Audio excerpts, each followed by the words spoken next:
be your first talk show. I'm so nervous. Thank you for having me. Oh, don't be nervous. I'm such a big fan. I just have to tell you, my whole family is such a big fan of you, and we all love The Voice, and you're one of our favorite coaches on that show. Thank you. My dad is at home watching, freaking out, and yes. I love your family. What great taste y'all have. You have a couple family members here. Hello. My sister, my mom. Hi, y'all. Thank you for coming. So is it true that you have your sister to thank for your acting career? She kind of pushed you at an early age? I mean, she definitely would say that it is all because of her. I love that. When I was little, we used to make like fake commercials at home and do performances, and she was like the creative director for everything. I don't know how I loved her this much. That's the older sibling, because she would force me to like basically be her living doll of like, I want you to say this line, and like I made up a jingle and you're gonna memorize it and I'm gonna film it. Literally, there's like tons of videos of that. But honestly, I have her to thank because I think I was such a shy kid growing up. Like I would hide behind my mom's legs going places, and I was so shy that when I was at home and with people that I was so comfortable with, I got to like tap into that performance side, and it led me here, I guess. Like I found such a love for it. Way to go, big sis. Yes, thank you. Yes. So I think we have one of those videos. We want to show it. Here you go. Yes.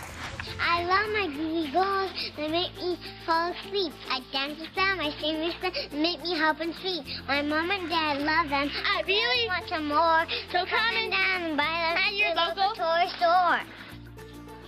Come by the name. It's so sexy. I'm sorry.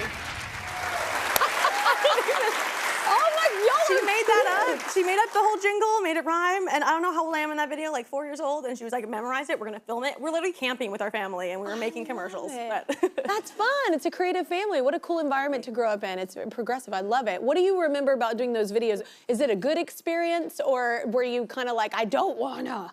No, I don't know how. I feel like I loved it. I basically grew up just idolizing my sister, like straight out the womb. I was like, you are who I want to be, and I will follow your lead. Me too, with my big sis. Yeah, right. It's like such just like idol role model. So I think whatever Sarah did, I wanted to do, and she was super into it, so it made me super into it. And I'm very, very thankful for it because I think it helped me like come out of my shell and explore the possibility of being a performer and what that could look like and being an actor. So I'm definitely I was pretty shy before I got into the arts as well, and then it kind of well, obviously that changed, but I think it does. It helps, you know, kind of you figure out who you are, and so XO Kitty, this is a spinoff. Yes. Right? So, like, explain to everybody what's kind of going on. Yeah, so in the To All the Boys movies, I played the younger sister of Laura Jean, who was the lead, and it was about her love life and her story, and then XO Kitty gets to explore my character's love life in her own way. Now she's a teenager. She's going to international school in Korea. So that was all filmed in Seoul, which was such a wild experience to get to be there. Seoul. And I was like, still mind blown that Netflix was like, this is a cool character, let's make you your own show. It was insane to me, and I'm so I think grateful. it means you kicked ass. Yeah. Thank you. You did a good job. Yeah. Thank you. They don't often do that, you know what I mean? Do you find yourself that you have any similarities to your character, or is it full on just completely different than your I think me and Kitty both have really big hearts, and we both care a lot about a lot of things.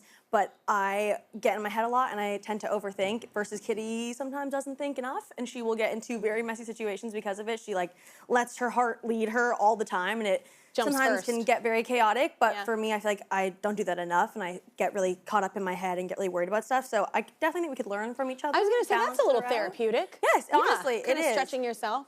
For sure. I was, very grateful to play a character for so many years that I like love so much and have so much care for.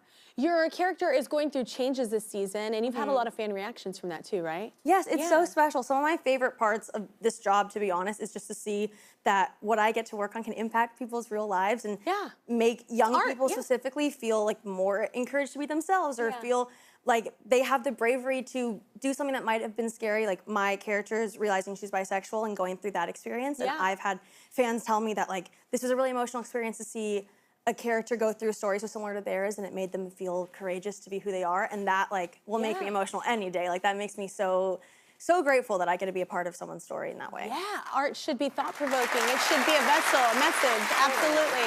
Well, we have to pause for another short break. Season 2 of XO Kitty is streaming now on Netflix.